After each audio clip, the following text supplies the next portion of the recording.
Hi, I'm Gina Lance from tglife.com.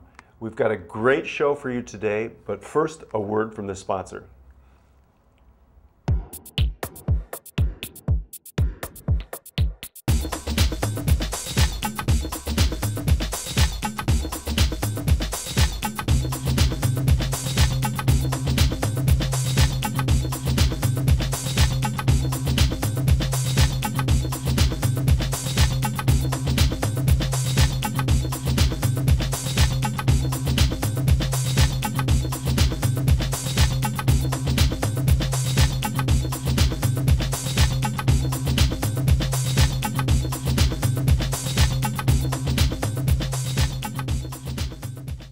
Hi, our special guest today is Dr. John Kowalczyk, urologist from the Urology Group of Southern California.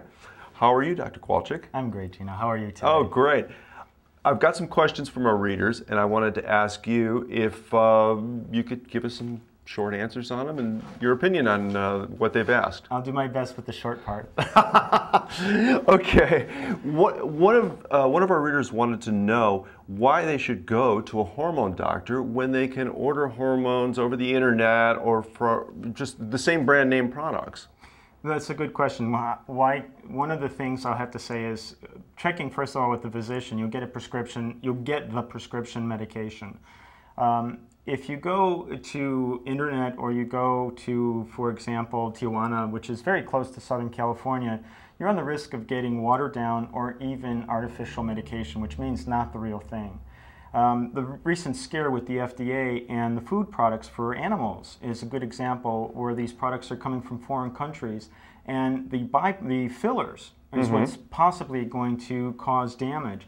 Well, human body's the same way. So if you're getting these from a country where the regulations are not the same as the United States, and you think you're getting an estrogen injectable, and instead it's an estrogen with fillers, these fillers can actually affect your kidney and liver in a bad way.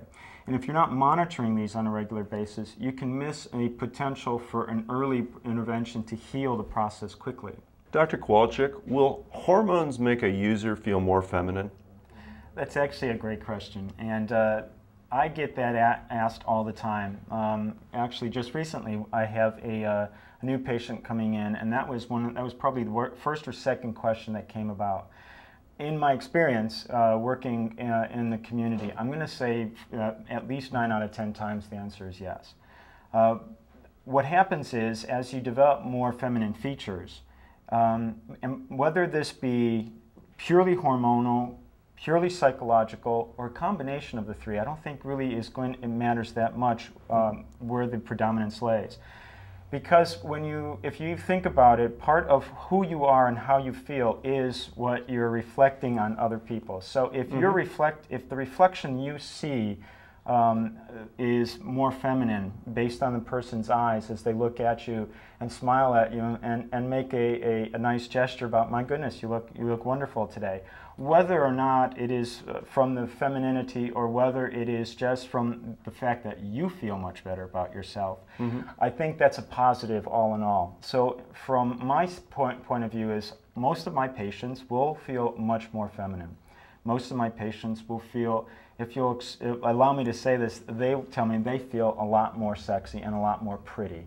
And sexy does not necessarily mean sexual. It just means how they feel. That could be, I'm from Chicago where we have a lot of jazz, and sexy to us also means pizzazz or sassy.